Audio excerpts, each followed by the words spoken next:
Ngunya na nagtitindi an arasas kan panahon, bako sanaan mga tao ang nakakamati kaini, kundi magin an mga atama na hayop siring kan livestocks. Katakod kaiyan, aramun takon pa no matatabangan na mabawasan an init na namamatean kan sa tuyang mga atamang hayop.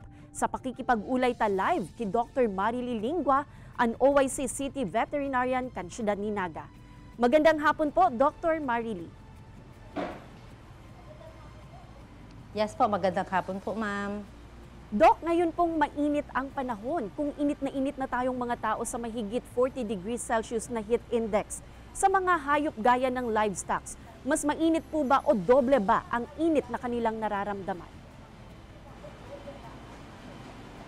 Oo, mas init na init sila kasi mas less ang kakayahan po nila mag-thermoregulate. Hindi katulad sa atin na nagpapawis tayo. Opo, Doc, So, ano mas po ang mainit epekto? yung feelings ng ating mga... yes po, sa mga epekto sa hayop, mas ano po sila, mas less yung productivity nila, gawa nung mas less yung kanilang feed intake.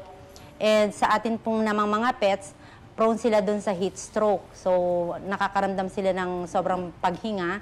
Ang iba naman is nagkakaroon ng convulsions pag grabe na yung pakiramdam nila sa sobrang init. Opo, Doc, ano po ba ang dapat nating gawin para maibsan ang init na nararamdaman ng mga hayop? Marami tayong mga tips paano natin maiibsan yung sobrang init na pakiramdam ng ating mga hayop.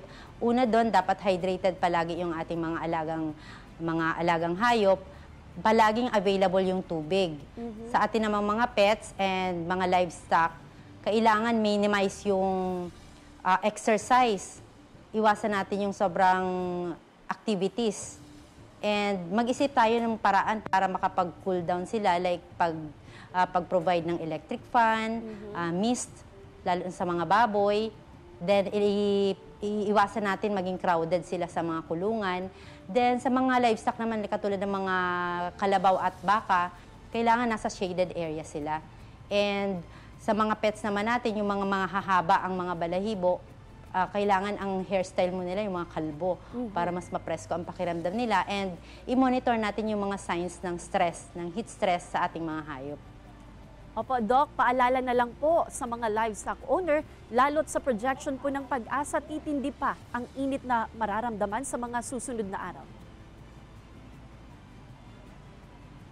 Opo, sa mga livestock owners po natin, yung mga tips na sinabi natin kanina, kailangan i-apply natin yun.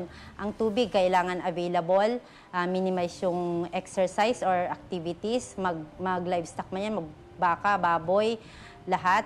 And mag-provide tayo kung paano sila mapipreskuhan. And tingnan natin yung mga senyales kung nahihirapan na sila sa pakiramdam dahil sa sobrang init. Alright, Diyos mabalos po, Dr. Marily ng Naga City Veterinary Office.